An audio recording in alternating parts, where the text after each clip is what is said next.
Buat para orang tua yang buah hatinya menderita asma, mungkin udah nggak asing lagi nih sama obat asma inhaler. Tapi cara pakainya udah bener belum, Bun? Soalnya ternyata masih cukup banyak nih yang nggak tahu cara menggunakan inhaler dengan spacer pada anak. Bahkan mungkin ada yang belum tahu, apa sih spacer itu? Wah, padahal ini penting banget loh. Karena kalau cara pakainya nggak bener, obatnya bisa jadi nggak efektif. Dan ujung-ujungnya malah bisa bikin asma terasa makin berat.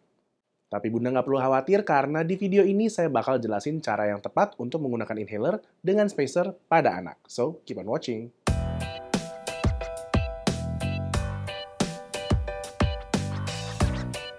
Halo, saya Dr. Abi dari Alo Dokter. Bunda dan Ayah perlu tahu dulu kalau penyakit asma itu memang nggak bisa disembuhkan ya, tetapi gejalanya bisa dicegah dan juga bisa dikendalikan. Nah, untuk menangani asma pada anak, terus juga mencegah kambuhnya kembali, ada tipsnya nih.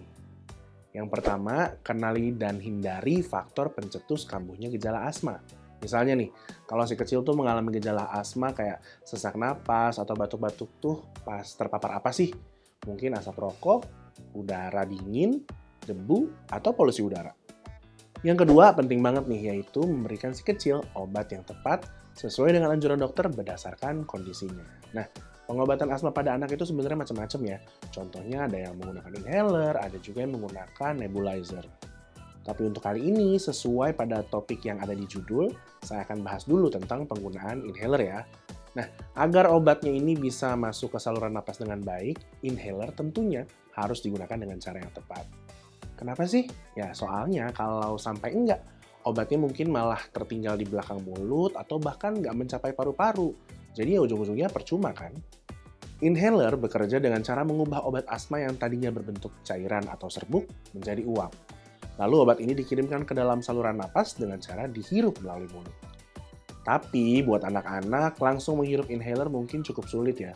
Entah itu karena nahan napasnya terlalu singkat, narik napasnya yang kecepatan lah, terus berhenti mendadak saat inhalasi, atau nyemprotnya lewat mulut tapi narik napasnya malah lewat hidung.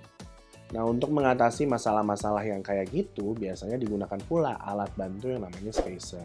Nah, kalau buah hati dan ayah pakai alat ini juga nggak nih? Buat yang belum tahu, jadi spacer ini adalah alat berbentuk tabung yang berfungsi untuk mempermudah pasien mengarahkan obat ke mulutnya.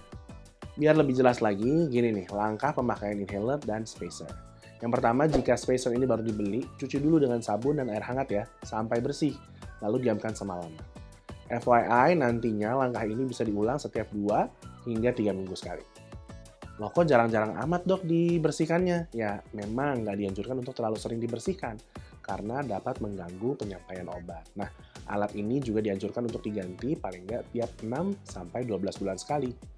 Oke, sekarang lanjut yang kedua ya. Pertama-tama kita bisa arahkan anak dulu untuk berdiri atau duduk tegak. Setelah itu, masukkan obat ke dalam inhaler, lalu dikocok selama 5 detik. Nah, berikutnya buka tutup inhaler dan spacer, lalu pasangkan inhaler di ujung spacer. Langkah berikutnya, kita bisa minta anak untuk mencoba mengembuskan napas panjang, dan setelah itu tempatkan spacer di mulut anak, di antara bibir dan giginya, tapi jangan digigit ya. Kemudian, minta anak untuk menutup rapat mulutnya di moncong spacer, pastikan sampai tidak ada celah ya, dan bernapaslah dengan nyaman. Setelah itu, Bunda bisa semprotkan inhaler. Kemudian minta anak untuk menarik napasnya secara dalam selama 5-10 hitungan. Lalu, hembuskan napas secara perlahan.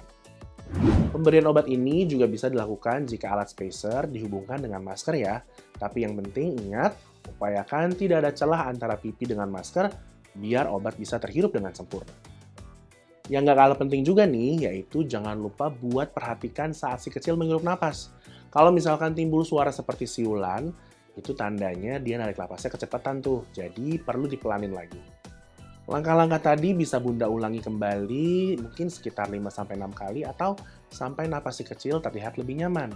Kalau gejala asmanya sudah mereda, pastikan si kecil berkumur-kumur dengan air bersih ya, untuk menghilangkan residu-residu obat di mulut si kecil. Apa yang tadi udah saya jelasin mungkin terlihat cukup sulit ya, apalagi kalau baru pertama kali denger. Tapi saya yakin Bunda dan Ayah bisa kok. Nah, kalau misalkan masih butuh konsultasi perihal asma yang terjadi pada si kecil, Bunda dan ayah juga bisa nih memanfaatkan layanan konsultasi yang ada di aplikasi Halo Dokter. Pada aplikasi ini, Bunda dan ayah bisa tanya-tanya sepuasnya soal asma pada anak, termasuk cara pemakaian inhaler dan juga spacer dengan lebih rinci. Respons dokternya cepat, jawabannya juga udah pasti akurat. Nah, buat nyobain layanan ini, Bunda dan ayah bisa download aplikasi Halo Dokter di Google Play ataupun App Store setelah video ini selesai. Oke, berikutnya saya mau ingetin juga nih bahwa selain memastikan si kecil mengonsumsi obat asma dengan cara yang tepat, ada juga beberapa tips yang bisa Bunda dan Ayah lakukan untuk menjaga dan merawat anak dengan asma. Di antaranya, yang pertama adalah kenali dan catat gejala asma yang anak alami dan ketahui seberapa buruk gejala tersebut memengaruhi aktivitasnya. Next, Bunda dan Ayah bisa catat seberapa sering serangan asma anak kambuh, lalu kenali juga faktor pencetus asma pada anak apa aja ya. Nah, berikutnya, nggak kalah penting adalah ketahui pertolongan pertama serangan asma pada anak sesuai dengan anjuran dokter. Sekaligus pahami juga berbagai jenis pengobatan dan cara kerja obat asma. Lalu, berikan obat asma pada anak sesuai dengan petunjuk dokter, ketahui efek samping masing-masing obat, dan jangan berikan obat melebihi dosis yang dianjurkan dokter. Lalu, amati apakah pengobatan sudah optimal dalam menangani gejala yang muncul dan mengurangi frekuensi serangan asma pada anak. Serta, kunjungi dokter dan lakukan tes peak flow meter untuk mengetahui seberapa baik paru-paru anak bekerja. Oke, semoga cukup jelas dan pastinya bermanfaat ya, Bunda dan Ayah. Kalau belum jelas, saya ingin ingetin lagi sekali lagi, buat langsung aja chat dokter di aplikasi Halo Dokter. Oke, segitu dulu informasi yang bisa saya berikan. Next-nya mau bahas topik apa lagi nih? Langsung aja tuliskan di kolom komentar ya. Dan jangan lupa untuk share video ini sebanyak-banyaknya supaya semakin banyak nih yang tahu dan bisa menerapkan pengobatan asma yang tepat pada anak. Last but not least, subscribe juga ke YouTube channel Halo Dokter biar nggak ketinggalan sama informasi-informasi kesehatan yang paling up to date. Stay safe dan hidup sehat bersama Halo Dokter.